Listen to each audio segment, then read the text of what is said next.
I think freedom of speech is an important principle, and I think the best way to combat these kind of ideologies is to expose them to public examination. Narrative infects the visual.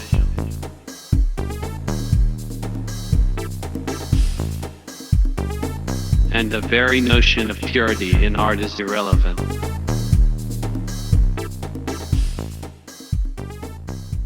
Skepticism and irony are always tucked up its sleeve. Hi, everyone. Welcome to our friends from Polarisation. This is Laura López Paniagua speaking, and we're starting our project today with John Miller.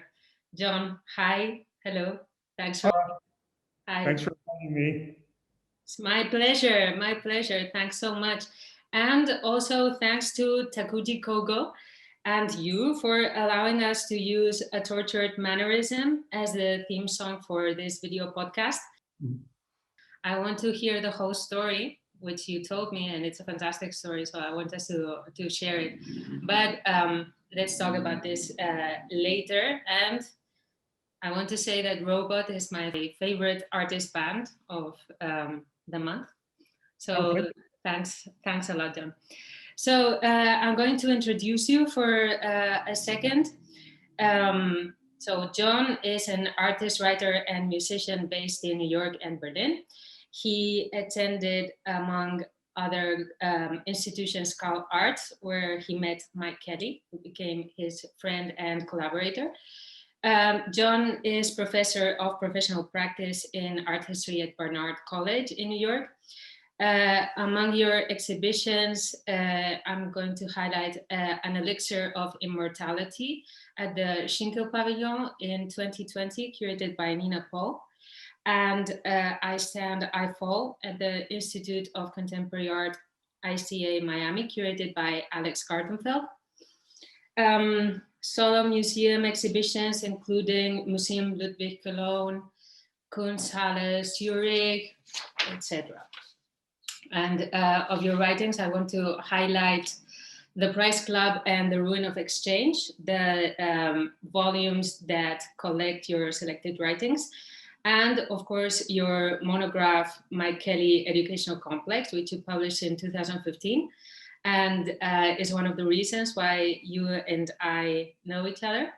So I know you since a couple of years, and it's been really great to work on a couple of things together, like my last book, to which you wrote the introduction, my last book, which is my first book as well. And we've come together already a couple of times to talk mainly about your work as a visual artist, but today I want to address you more as a cultural critic. Of course, your critique of contemporary culture is very embedded in your practice as a visual artist. But in the face of everything that's been going on in American contemporary culture and seeing how much it affects everybody, the rest of the world, here in Europe and elsewhere, I want to ask you a couple of questions about it, because I know that you've been writing profusely on the topic, and also that your last exhibition, the last exhibition that you curated at NBK Berlin, Lost in America, had also a lot to do with that. But before we start with that, I want to ask you a little bit about your experience with Balenciaga and the campaign that you're just launching these days. So how is that, John? Well, they were great to work with, and actually the Balenciaga team chose one of my more challenging mannequin videos as the kind of jumping off point for what I would do with them. And I enjoyed working, doing the project from start to finish. And, I had it in mind that this, of course, was advertising, and that it needed to fulfill a certain function. but within that, I think that they gave me pretty wide latitude, and in terms of the art direction of the campaign. And I actually found it fun. Like sometimes as an artist, it's more interesting to work with limitations than having someone tell you you can do everything. So, and those kind of emerged organically as we uh, developed the campaign. So there was a lot of stuff we ended up not using because we produced a lot during the shoot. And then it was a matter of kind of batting ideas back and forth, and they would have weekly meetings and review what was being worked on, and then we'd make revisions. So it was really a kind of collaborative effort. And another part of it for me, it was interesting to be able to work with top camera people and technicians. So that part of it was really fun too, to try out things on a scale that ordinarily I couldn't afford to do. Yeah, it sounds absolutely great. Was it your idea to use mannequins, or was it the idea of Balenciaga? Well, the way it happened was that someone from Balenciaga saw my mannequin videos and liked them. So I was kind of invited on that basis. But I did two campaigns. I did the ready to wear, and that's where the mannequins figure in. But then also I did their accessories campaigns. And there the images just consist of photographs they had already made of the accessories. But um, what I contributed was doing AI descriptions of the accessories. So first you see the description, then the image with a text to voice um, voiceover for that. And I don't know if the accessories campaign has been launched yet. That's following the ready to wear by a few weeks. So some of that stuff may not be out yet. Okay, maybe you can show us something. I certainly can. That's great. I'll go into screen share and I will share this. All set? Yeah. Okay, here goes. And nothing is happening. Oh, there we go.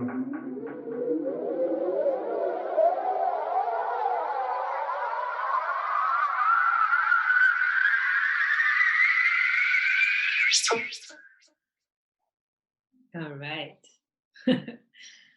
I love. Yeah. So technically, what was going on there, the background was changing, going through like a spectrum. In the long video, we go all the way from red to violet through the whole spectrum. Then the mannequin is rotating, but then also the camera is tracking in. So there's like sort of three dynamics that are going on all together. And then one of the technical challenges was that we had to track the camera in according to the time of one rotation. Like we couldn't track in and have the mannequin facing in a random way. Like we wanted to finish the shot with the mannequin facing forward. It's So it was fantastic. bringing a lot of different, from a technical end, it looks very simple, but from a technical end, it was a matter of coordinating these three factors. To me, it doesn't look simple at all. But also, perhaps what I found most interesting about it is how much it reflects the zeitgeist and the impossibility of being in physical contact with people. So I thought it was a fantastic idea to have you, who have so much experience. You've used mannequins, I don't know for how many years, maybe 30 or 40 years, no, less, maybe 25 years at least. I think the first mannequin piece I did was in 88 or 89, maybe something like that. Um, but also, I mean, it's funny because we've seen things like when restaurants had closed because the pandemic and started opening. There were some things that appeared online where the management would put mannequin diners,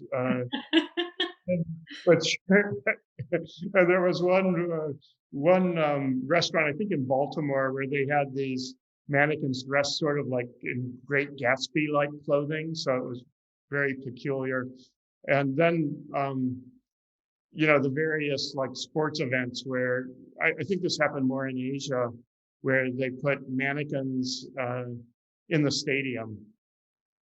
Yeah, Yes, I've seen that. just so all the seats wouldn't be empty. And there was like one scandal, I think it may have been Korea, I'm not 100% sure, where sex dolls were used. And then people were outraged that it was like sex dolls in the stadium. Yeah, that's fun. Yeah, no, I also I like the campaign very much. I'll leave a link to the video. I like it very much because it's something very eerie. It doesn't make you feel comfortable, and I really like that Balenciaga is taking that kind of risk. So when you hire an artist like you and other people that I've seen that they've been working with, like John Rathman, for example, or Will Benedict, it's another idea. It's a completely different thing because with artists don't want to comfort you. No, artists don't want to reaffirm your the way you see the world. It's always a little bit uncomfortable, and I think that some people who are into fashion might find that more difficult. So, what do you think that the reaction has been? What have you heard? Well, it's funny because Aura sent out links to a lot of our friends, and the Me? general reaction has been that there was like a scary element, which I've been working with mannequins for so long, like I don't so much see the scary side. But it's funny when I first started working with mannequins, Aura and I were living in a small walk-up apartment on the Lower East Side, and um, I had this mannequin standing in our living room. It was a pretty small space, and Aura would always jump when she came in because it was like there was like a person already in the room, which was like that was my motivation for putting a mannequin in a gallery space. Like there's somebody there before you. But after you do like 10 or 20 mannequin works, it doesn't have the same charge. And it's funny, I have one friend, Elise Goldberg, who used to work at James Cohen Gallery, and she did a lot of work actually with the Smithson estate. But she said she saw it also as like this kind of open, she saw it a little more the way I did, like opening, like a kind of futuristic take on the looks, but also implying that it was like open for everyone, that there was like this with this accelerating sound. She actually put it better than I did. But that's kind of how I saw it, and I also just saw it in a way like a big part of it was also the soundtrack and the musicality of it, but a very minimal musicality. And yeah, I've been, you know, minimal music has been something that's been kicking around in my head for a long time. And there was a period when Yuta Kotar and I played with Tony Conrad, who's, one of the founders of minimalist music and cinema for that matter, too. Um, Yeah. so, so those were partly was like channeling those things. And,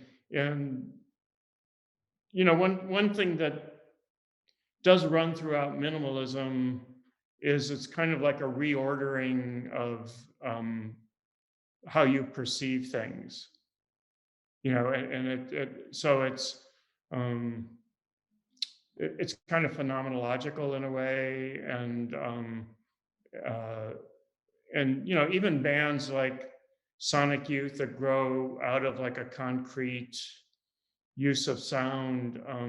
A lot of it has to do with like duration and perception, and also like this doesn't so much pertain to what I was doing, but specific sound in a specific space. I mean, there's some connection, but trying to use it sound in a concrete way. So I was thinking of it more like that. And I do think that there is like a kind of liberating potential to that. Yeah, I've seen you use that already, that quality of music in many of your works. But in any case, of course, that this is one of the things that I told you when I saw it for the first time, that it reminded me of Freud's concept of the uncanny when he's describing the Ernst Hoffmann story, The Sandman, and the whole thing is about not knowing if the mannequin Olympia is dead or alive. And I think your campaign today, more than ever, is making us think about those kind of issues, because probably our relationship to our bodies has changed a lot in social terms as well. So, Yeah, mhm. and our relationship to others, because there's like, face-to-face contact has become so truncated.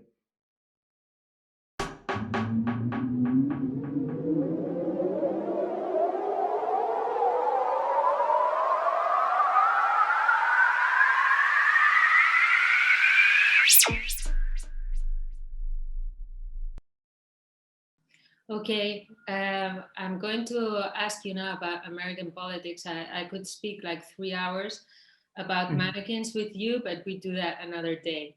Okay, Okay.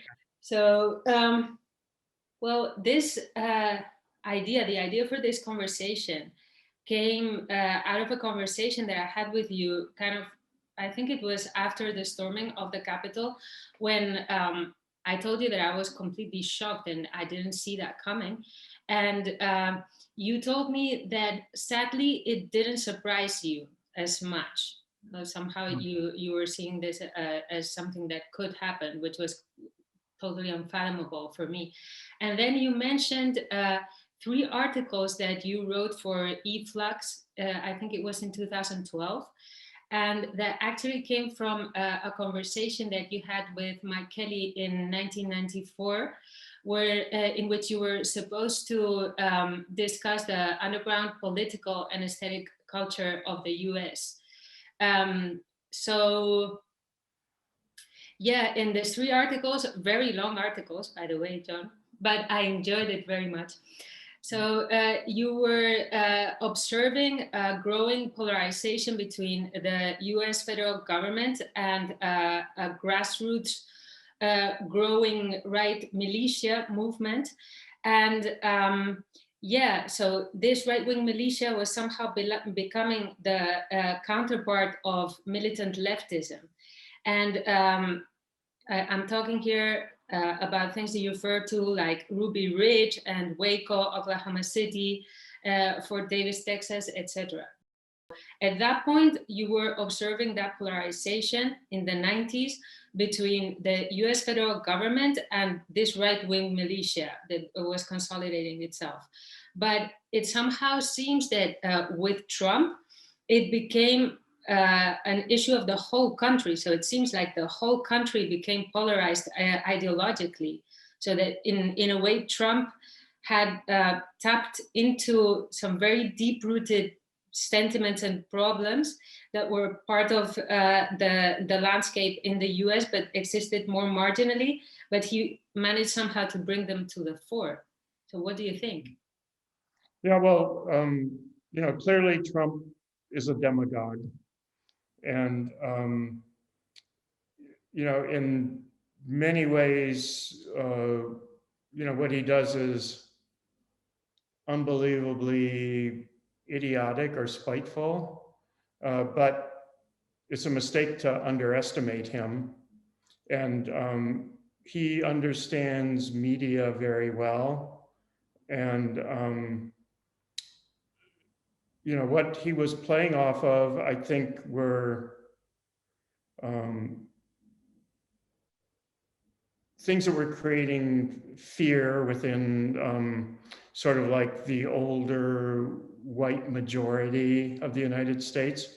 So on the one hand, there's the question of income inequality, which is a global problem, really, and it's spawning a lot of right-wing populist movements all over the world. And in some ways, we can look at Trump and see like a prototype for Trump in Berlusconi, you know, that although Trump is a more extreme version. So there's that. But then also in the US, we're going through a significant demographic shift. And I forget what the timeline is, but the US is, you know, in the next 10 or 20 years, it's no longer going to be a white majority nation. And this has particularly the Republican Party really scared because it's, you know, it sees the people of color is going mostly toward the Democratic Party. That's not wholly the case. Like one thing that surprised the pundits in the last election was that, you know, some of the Cuban community in Miami was solidly behind Trump because of their anti-communist orientation, their experience with Castro, you know, and the whole like Cuban immigration to Florida, the boat people. So that demographic is highly suspicious of anything that's left of center. But anyway, that may be kind of an exception. But I think that the way things are going in the US, we're going to have a much more diverse culture. There'll be rethinking of, you know, the old standards of the white patriarchy. All those things are open to question. And I think the majority of the US population welcomes these changes. You know, it's like the basis of a progressive and active society, but not everybody does. And, you know, since the time of Reagan, like the Reagan administration was really a turning point for the Republican Party. Like if you were to go back and look at a president like Dwight D. Eisenhower would now appear to be left of center. Like he's the man who coined the phrase the military industrial complex. And that was meant to be a criticism. And this is coming from someone who was a 5-star general. Mm-hmm. But you know what happened with the so-called Reagan Revolution? This was an attempt to consolidate wealth within a smaller elite.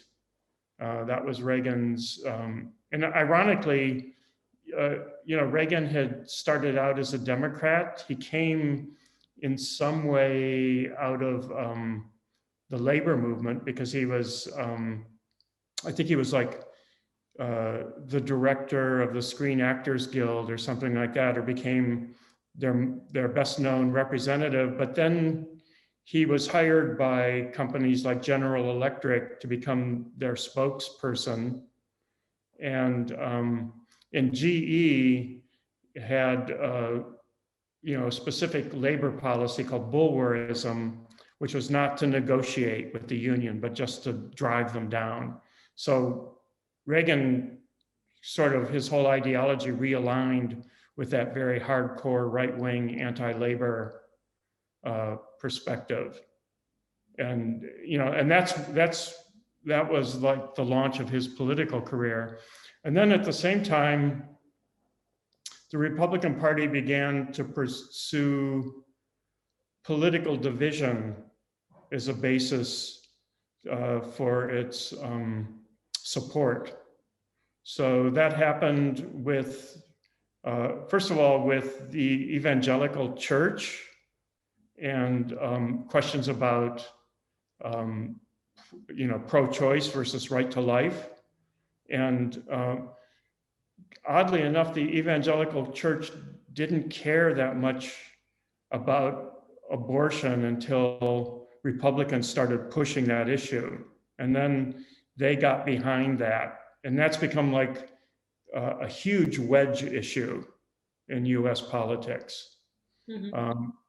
And then similarly, there was a Republican, a curious figure, Lee Atwater, and was the architect of the so-called Southern policy of the Republican Party, which was to play the race card and to play off of fears that Black people were going to either take over government or to assert greater political impact. Mm-hmm. And the irony was that Atwater himself, besides being a politician, he had been a rhythm and blues musician, and he had worked with many Black musicians, but he designed this explicitly racist policy. And then the third figure who's been getting a lot of attention recently because he just passed away was Newt Gingrich, who really sort of militarized Fox News and made, I think there was also like a change in standards of US broadcasting, where at one point there had been regulations that any channel had to show like two sides of a story, and then these regulations were struck down by the Republicans, and then Fox pursued like a totally ideologically homogeneous campaign of support for very right-wing issues. And one of the things that Gingrich did at the beginning of the Obama administration, there was a young woman who was an attorney, who was a pro-choice attorney, and Gingrich made waves by calling her a slut in the media and saying that she was looking for government support so she could just have wanton sex. And I remember this time very clearly because at where I teach at Barnard College, which is a women's college, we had lined up a woman who wrote editorials. So she was for the New York Times, and she was supposed to be our commencement speaker. And then there was a sudden change where Barack Obama became our commencement speaker, and he was speaking for women's rights. So anyway, those are some of the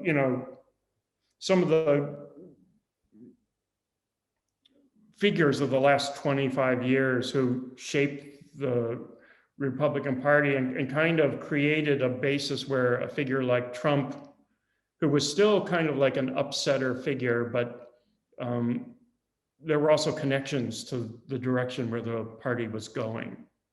Yeah.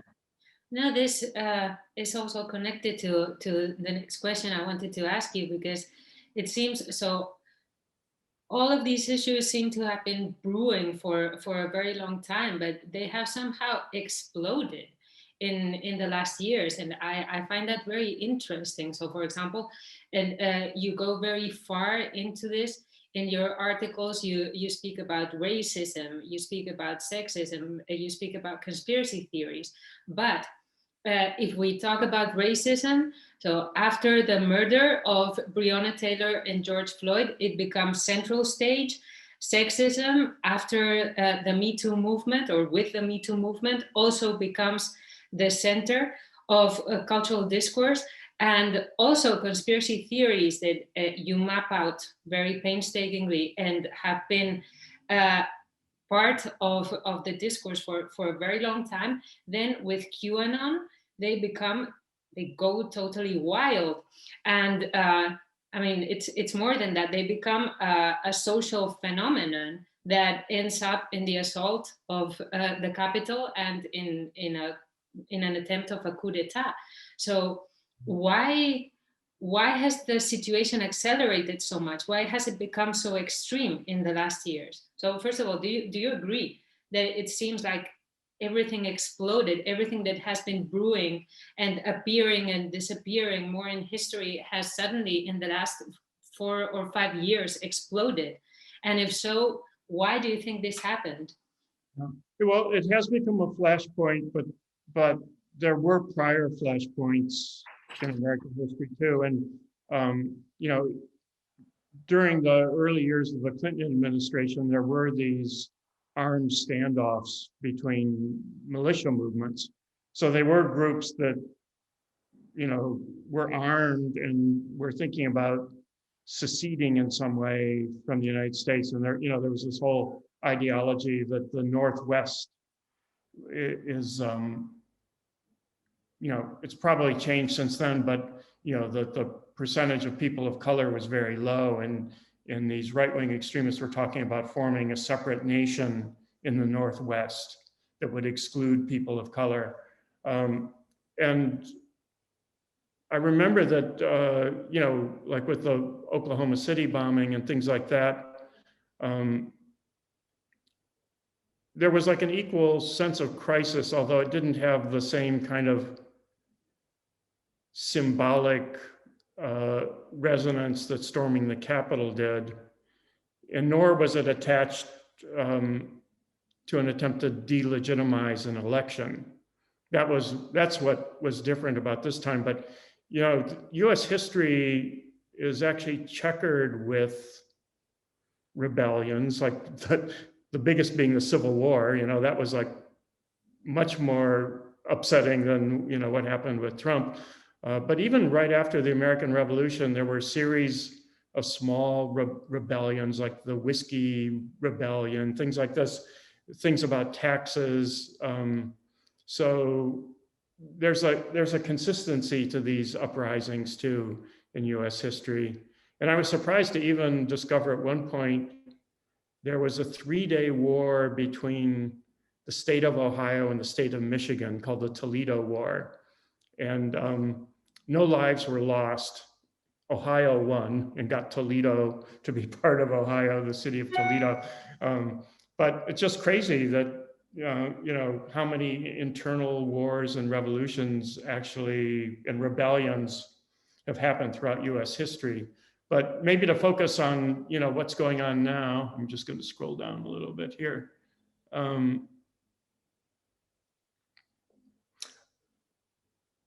Yeah, you mentioned the MeToo movement, and I think that was largely triggered by the 2016 presidential campaign and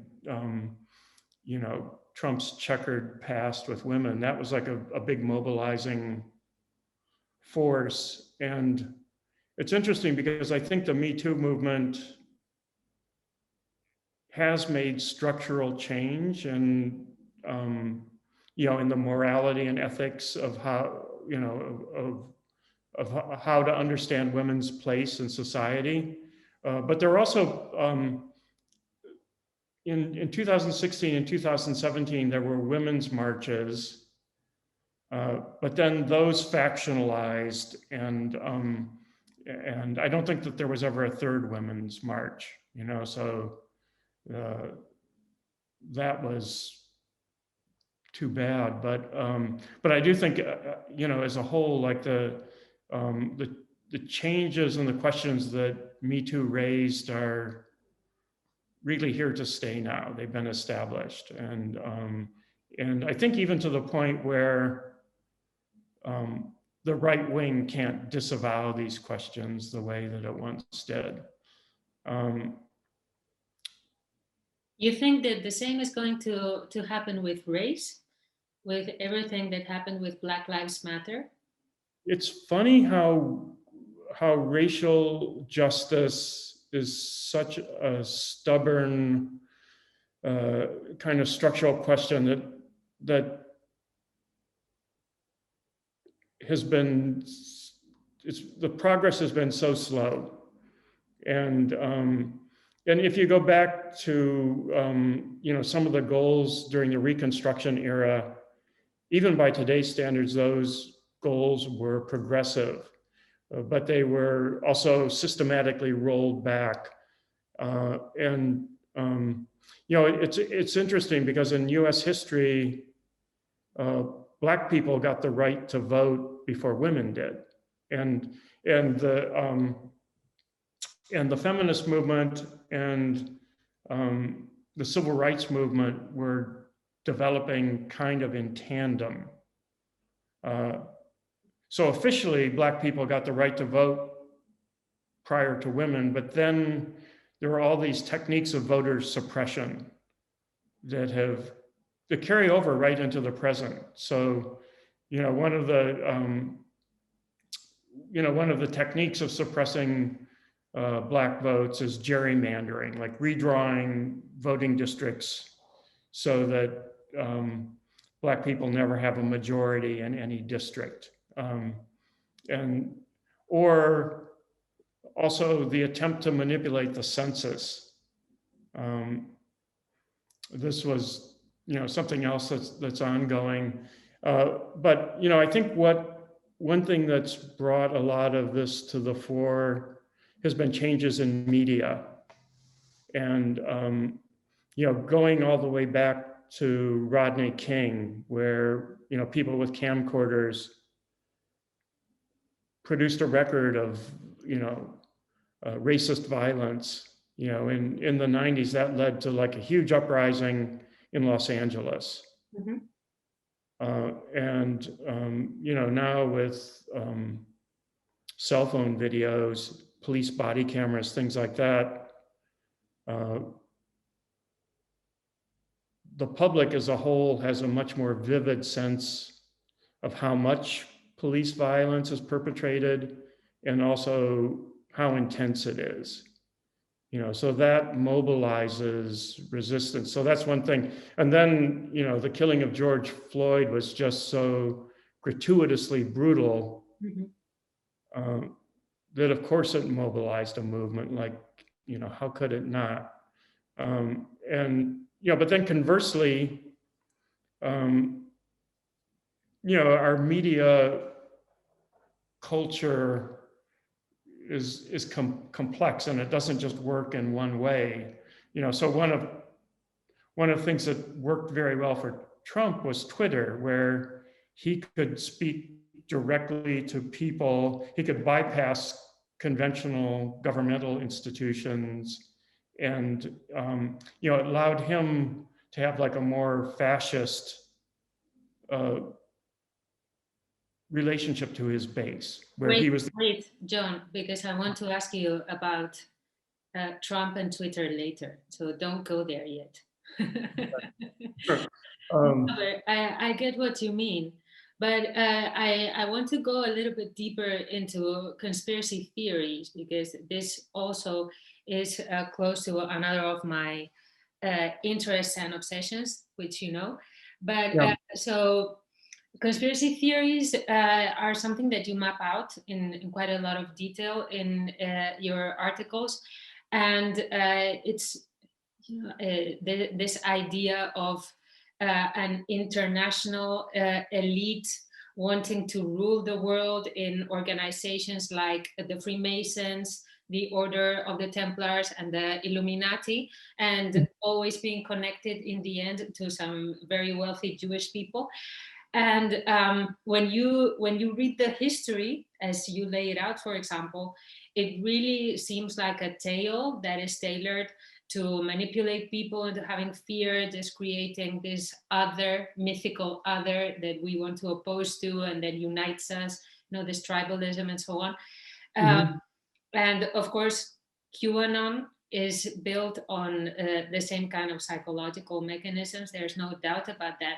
But then you read about somebody like Jeffrey Epstein and what he was doing, and how much this information is not as available as one would think that would be natural in a scandal of this caliber.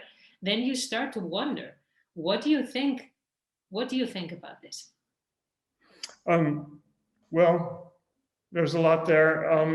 I think that, first of all,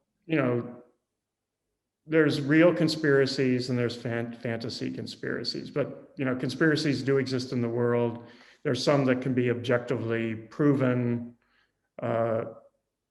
so, and you can theorize about real conspiracies, but I think the kind of conspiracy theories that tend to take hold are the more mythical ones. And I do think that they function as a kind of myth. In some ways, they're they're linked to literacy and media, and what I don't know if Habermas uses the term, but I think it's if he doesn't, it's a term derived from Habermas, the information public sphere. So, what that implies is that through media, of course, people are more informed, but there's a curious relationship between the representation of mainstream ideologies and democracy, where one tends to think that, in democracy everyone is represented, but not everybody is. The majority is represented, the minority is not. And in not being represented, of course, there's a degree of dissatisfaction. That's one thing that can give rise to conspiracy theories. This, feeling of being excluded even under the terms of a democracy. And I think that most conspiracy theories correspond to a demographic that's of malcontents. Mm-hmm. People who aren't happy with the way things are going. So, in the case of Epstein, there was like a conspiracy going on, but it wasn't a conspiracy theory like Protocols of Elders of Zion, or it wasn't like QAnon, because there wasn't like a malcontent faction. Rather, Epstein was like this, pederast, and was looking to just feed his sexual appetite. Where, sorry, I have to interrupt you, because it's much more than that. I'm a little bit obsessed. I've been reading a lot. I've been reading and watching whatever is available, which is not much. And this is something that surprises me, because, for example, what's his name? The cinema guy, Weinstein. Yeah. Weinstein. With Weinstein, everybody knows who this person is. Everybody in the whole world, in Spain, in Germany, in the US, everybody knows who this person is and what he did. But with Jeffrey Epstein, it's not the case. And this person was connected to people who are ex-presidents of the United States, to extremely wealthy people, bankers. So a lot of extremely elitist people that many other people depend on. So it's not just a pedophile that was a rich guy, he was eccentric and he liked this and that. No, it's much more than that, because this person was connected to the people who are in our government and who are meant to represent us. So to me, it's huge. Yeah, that's true. But I think what the difference is, like if we're to compare the Epstein case to Pizzagate. Yeah. Okay, Hillary Clinton was charged with sex trafficking out of, I guess, like this pizza parlor in Washington, D.C. And so that was an expression of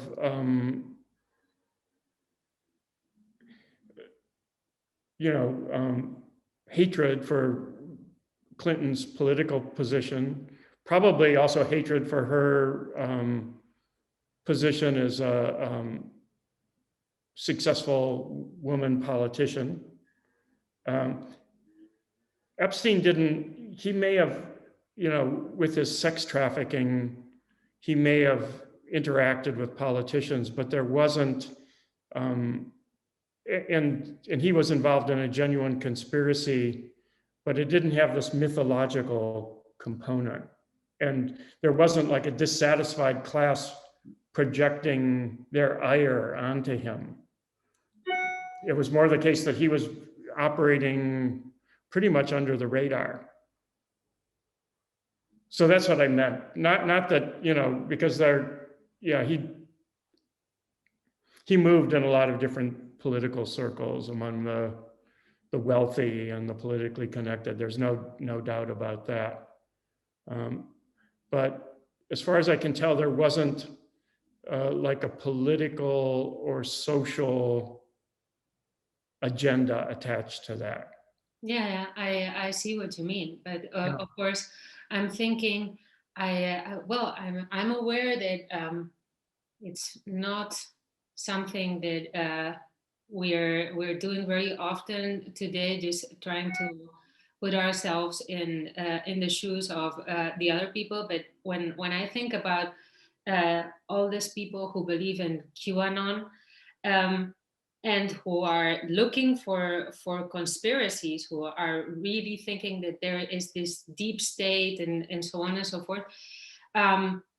When a figure like Jeffrey Epstein arises, it just, I'm not going to say that it justifies, especially, you know, violence in any form, but you can imagine people who are having very hard lives, are disenfranchised and so on, and they see this kind of privilege, and they see the impunity of this kind of people, and this of course is very dangerous, because this might be for them justifying, you know, the existence of this big conspiracy that is QAnon.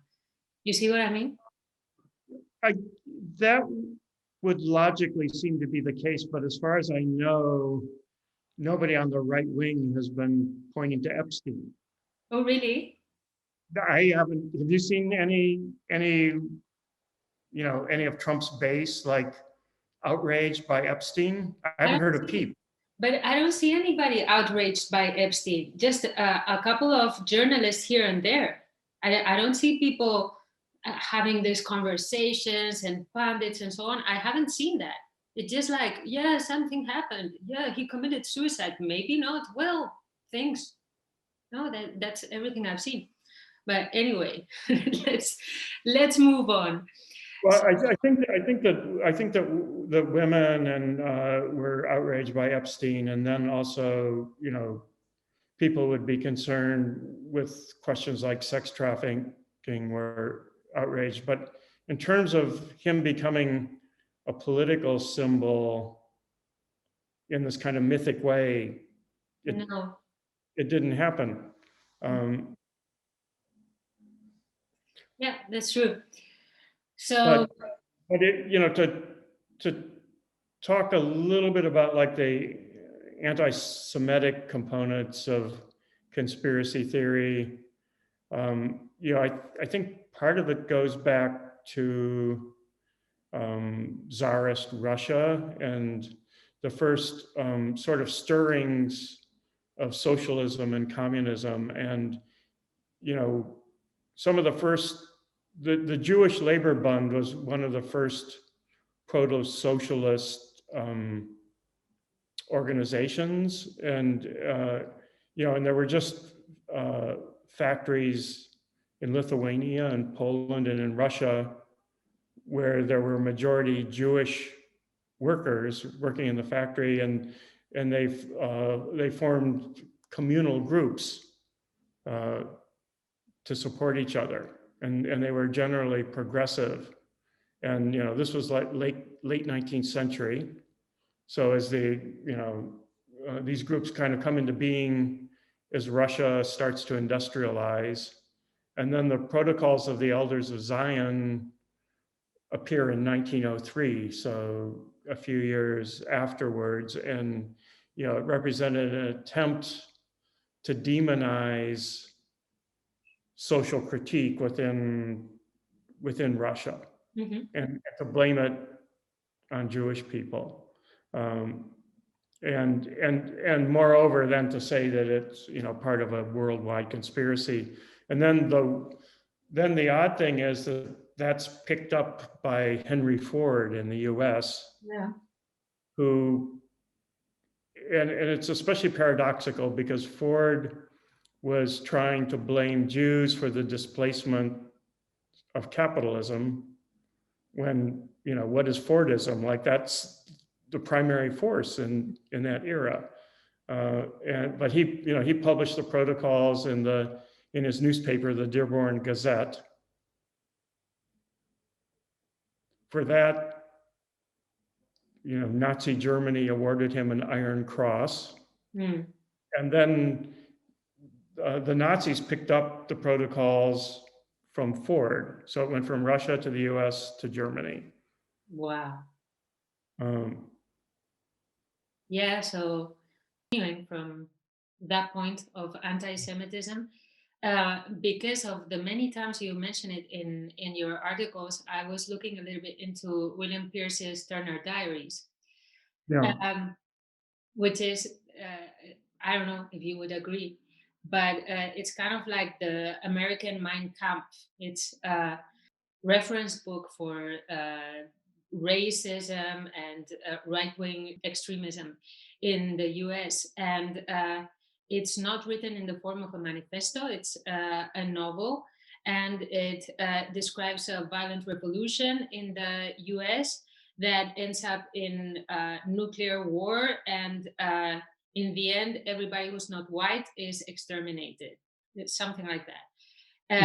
And of course, it has a lot of scenes of black men raping women and all this kind of propaganda.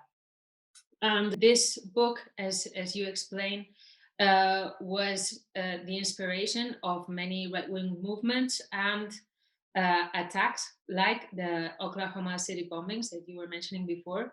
And people, groups like The Order, and so on and so forth.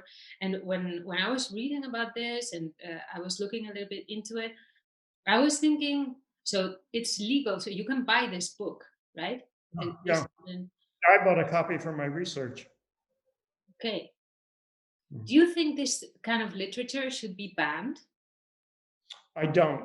And not because I agree with it, but because I disagree with it. And that I think freedom of speech is an important principle. And I think the best way to combat these kind of ideologies is to expose them to public examination. And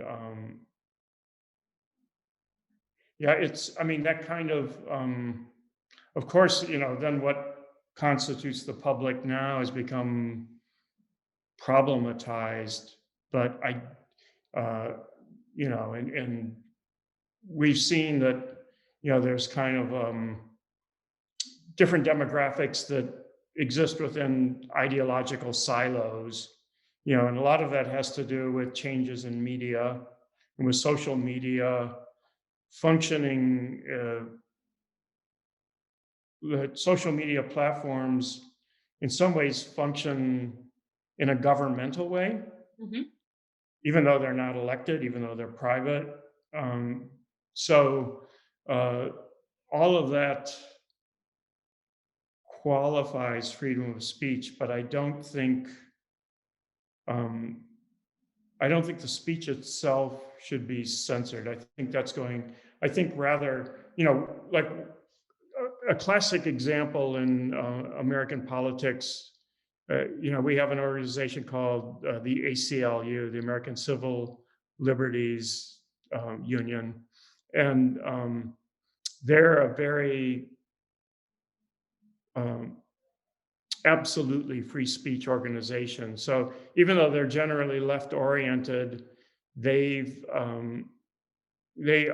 argued, their attorneys argued for the right of the Ku Klux Klan to hold demonstrations.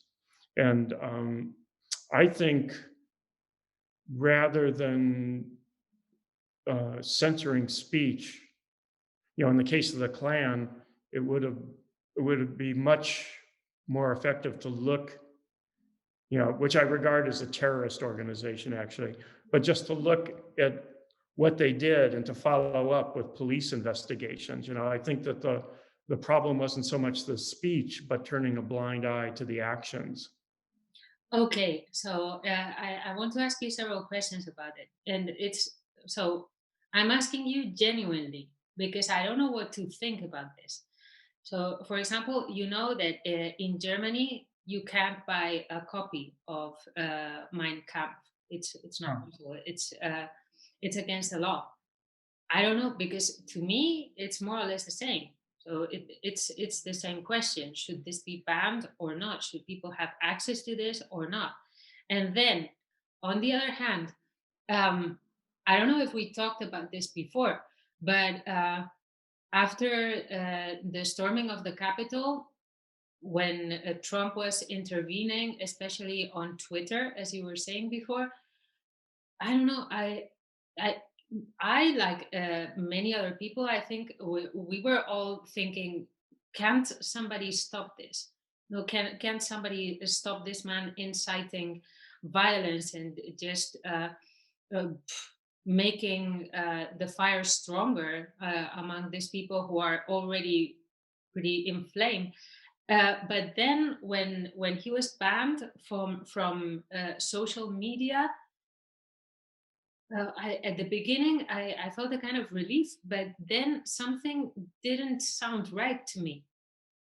So mhm. to ban the president of the United States, even though he was expressing this kind of, well, he was more than expressing opinions. I mean, his words were having very real effects on people and on activities that were taking place at that time.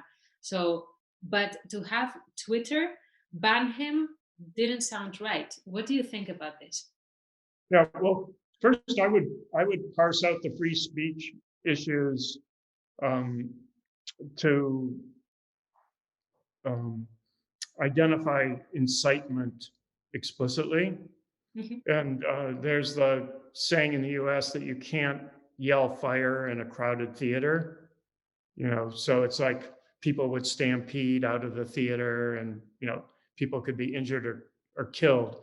That's the metaphor for incitement. And I think that, uh, in the case of the Capitol storming, Trump crossed the line from simple free speech to incitement. So that's that's the first issue. Then the next is that Twitter um, is a private organization, so legally they have the right to publish or censor or not publish whatever they want. Um, but where it gets murky is, like I said before, these social media platforms also have a function of governmentality. Yes. So it's not just a problem of freedom of speech, but also, once other institutions start to exert a governmental, like a quasi governmental force, how should they be regulated and what are their responsibilities? And then, should they be held to the same standard as the government? And um, and those are complicated questions. I'm not sure exactly how, in the U.S. it has resulted in a number of hearings that I don't think have come to any conclusion, but they're, um, Facebook, Twitter, I forget, I guess Google has never been questioned the same way, but, all these different platforms have a lot of social power, and and they serve to organize people and to regulate what they do. Um, but if we were to look at this just in a literal legal way, at this point, Twitter's a private company, so it's not the same as um, having a governmental ban on Trump's speech. And in this case, like he could go to other platforms, but what's happened is that he kind of made himself a pariah, for certain businesses and advertisers. So now they're holding him at arm's length. Yeah. Um, and I think that private businesses have the right to do that. It's more this question of like social media platforms and governmentality that is a difficult Yeah, I agree. It's also a question of it being a completely new medium, like so many other things that have happened since the internet. No, it's just Twitter and Facebook and this kind of platforms with this immediacy didn't exist before, and that are not regulated by any kind of mm, I don't know, measure that is in place with other media. So I guess this is something that we will see being regulated, or regulated in a more standard form in the following years. Also, it's very interesting what happens in terms of the internationality of social media, which is also something that is very important. No. Um, Well, yeah. one book that I think is really great is Shoshana Zuboff's Surveillance Capitalism, Mhm. and she looks at how these companies have evolved since the turn of the century, and a lot of them, like this wasn't so planned out. A lot of them kind of fell into these modes of power almost inadvertently. And she looks at Google, which at first didn't want to take advertising. And it wasn't until the um, the tech bubble that Google had to consider taking on advertisers. So it started out in a very kind of idealistic way. Then to survive, it had to turn to advertisement. Then it realized that its real product was the user's data. Mhm. And that's where it could really profit. So there was this transformation. And then in the US, there was also a lack of regulation because after 9/11, the US government was relying on tech companies for some of its security information. So they were given extra wide latitude to do whatever they want. And, I think compared to the media in European countries, they were more or less unregulated, so they just had a free hand to do whatever. And now that has to be addressed. Indeed. Also, I think this issue that you were mentioning about data and our data being the real business of these social media companies, and how interconnected everything is, and how our profiles exist somewhere, and it's become a real threat that different companies start crossing the data that they have about us. I think this is a little bit connected to what I want to ask you now. I want to ask you about Charles Manson. That also, is a figure that interests me very much. um, because you also mention him in your articles as anticipating the survivalist and racist religious sects of the 1990s. And I think he's a very interesting figure because he's a kind of hinge between the left and the right, because he comes out of this utopian social movement of the 60s, like um, flower power, free love, mysticism, communal living, and so on.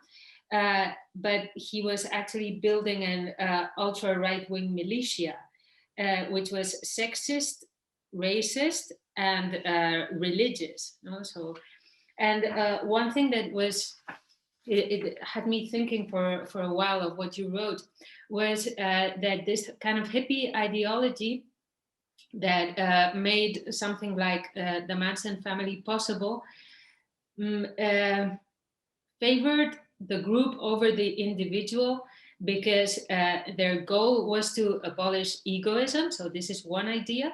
And the other idea is that one of the fundamental motivations of this kind of hippie ideology was dropping out, breaking with mainstream society, and constructing an alternative culture. Okay, so this idea of favoring the group over the individual, and dropping out.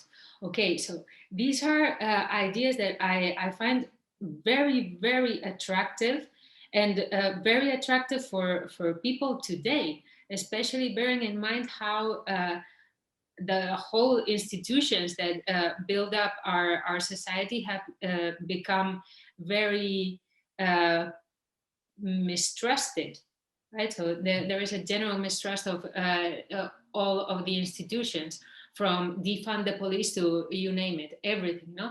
So, and I see that especially young people, I see this a lot in my students that have this kind of very utopian, very lovely, in a way, ideology of wanting to favor the group over the individual, and that everything in society is wrong, and that everything in society, in the society that we know, has to be abolished, and so on. So it sounds very dangerous to me in the Manson sense, okay? Because the question is, so where do you put the limit? So where do you put the limit? Because in the moment that you relinquish control, who are you giving it to? And is it possible to drop out in a society like ours? So, for example, everybody's carrying a mobile phone, and your mobile phone is informing anybody who can have access to that information of exactly where you are, your preferences, in everything you buy, what your life is, and so on. So I don't know, what do you think about this? Well, it's funny because the US also has like a long history of communal movements.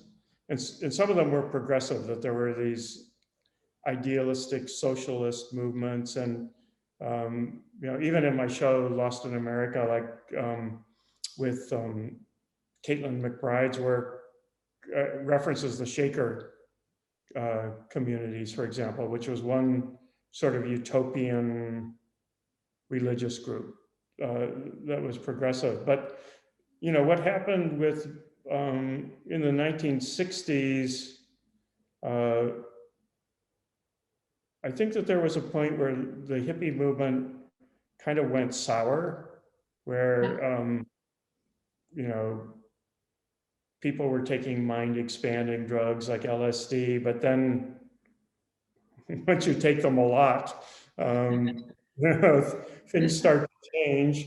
So there was that, and then and certainly like the psychedelic experience also was linked to the dissolution of the ego, and then that was often replaced by the cult, forming a cult with a charismatic leader, and then suspending all judgment towards that leader, like just blindly following whatever the cult leader wanted you to do.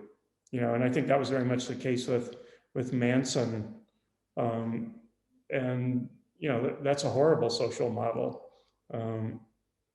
And yeah, like you say, it was there was this whole back to the country, going off the grid element to hippie culture. But there's a funny relationship. Like I think of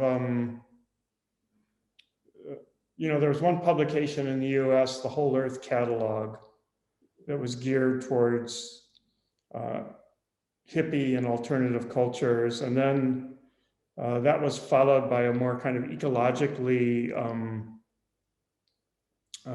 oriented publication called Coevolution Quarterly. But paradoxically, many of the people who were involved in both those publications also were involved in early computer development. And so it led them back to kind of networking, creating a network. And one can look at, I don't know if you're familiar with the Yippies, who were a kind of Dada-like anti-war movement, anti-Vietnam War. And one of the leaders was Jerry Rubin. And after, I think starting in the late 70s, early 80s, he went on to become a businessman. He was one of the early investors in Apple Computer, but also he's the person who invented the term networking as a social process. And he, in fact, after, it's funny, you know, there was that classic 1980s era disco, Studio 54 in New York. And then the owner, Steve Rubel, had to close it down because he was charged with income tax evasion. So that space was open. Jerry Rubin started scheduling events there that were called networking parties, where he would invite yuppies to come and they would mingle and make business connections. So anyway, there's like another connection to, you know, the kind of the present social order in this kind of like dialectical relationship to the hippie movement. Mm-hmm. Yeah. So the effects of the hippie movement, they play out in almost opposite ways from the initial impulse. Yeah, I was thinking about Paul Tech's Death of a Hippie and the text that Mike Kelly wrote about it, and how, so Kelly was talking about Paul Tech's Death of a Hippie as the portrayal of that hippie that, yeah, the Reagan Bush administration didn't want to recognize. Right, so hippiedom was flower power and everything good, nice people dancing on the street and so on, and they didn't want to see the other side, which was poverty, and which was dirt, and which was death, and dirt in many ways also, and that it could be personified in Manson and the family. So it's the dark side of hippiedom. So I find that very interesting. But I find these ideas, these cultic ideas that he was using, these psychological mechanisms, very, very interesting, because with very beautiful ideas and well-meaning ideas, he was using them to control people. And I'm worried about these ideas, because we live in, I think, in very convulsed times, and especially young people really feel that they want to drop out of this society, and it worries me how easy it becomes to manipulate us today. Yeah, yeah. Mm. Yeah, I don't know if we'll see like a replay of the kind of cults that characterized the 70s, although there was one, I think in upstate New York, that was like where women had to like declare sexual allegiance to this guy and get tattooed or branded or something. Nexium. Yeah, Nexium 4 or was something like that, right? yeah. Mm. But that particular form seems to be waning, although certainly, yeah, like the right-wing influence of Manson sort of expanded beyond anything he ever did personally. You know, it kind of like opened up a kind of conduit for hatred and discontent. Yeah. So, do you want to talk a little bit about Lost in America, or do you want to tell me the story of Tortured Mannerism and finish there? Well, maybe we could jump back to Tortured Mannerism if you want. It was a song that was inspired by a late text by Robert Morris. Uh, so, so it's one of his less well-known texts. And then Takuji and I started playing around with it, and then Takuji knew the poster that Morris produced for one of his shows where he appeared wearing a German army helmet and had oiled his body and also had chains. So it had like a S&M, strong S&M reading. And that was reproduced in Art Forum. And only later, after we started working on the piece, did we learn that it was Rosalind Krauss who photographed him. And, but I knew before that there was like this kind of banter where Linda Benglis, who I think was also involved with Morris, did an ad that was kind of a response to his, where she greased her body and appeared posing with a large dildo. And then, oddly enough, where Morris's ad didn't cause any kind of stir, I think just because of the sexual component of the dildo, readers started canceling their subscriptions, but then also the editorial board of Art Forum resigned because the magazine had published this ad. And you know, by today's standards, I think that you know, one thing to keep in mind that the heritage of the U.S. It's a puritanical culture, you know, and you don't have that same kind of set of values in Germany or Spain. Mm.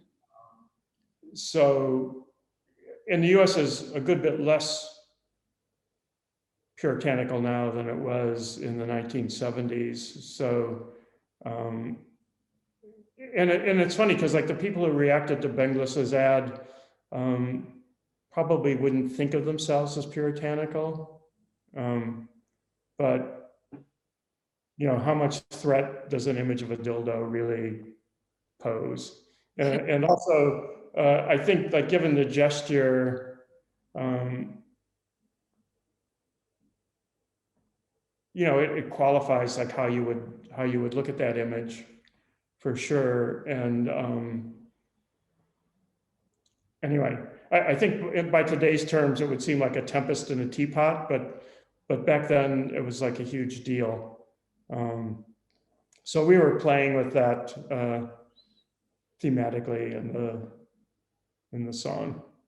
Yeah, thanks. So I love the song. I love the story. I didn't expect this story actually. When you told me, I couldn't believe it. It's just like this kind of art world, little village story. I love it, and the song is really great. And yeah, when is Robot going on tour? Because I'm your number one fan. Well, we did have a show at MBK 5 or 6 years ago, something like that. But otherwise, we're pretty much we exist online. And right now we're working on a new song. It's kind of a reworking of a Kraftwerk song. And oh, what's the title of it? I came up with the title, now I'm drawing a complete blank. Sorry. Yeah, I it's okay. was working on it all last week and I'm blanking out on the title. But it's the text is taken from Eric Fromm. And the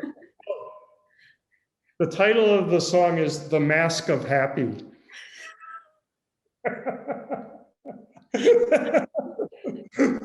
Yeah. Mm-hmm.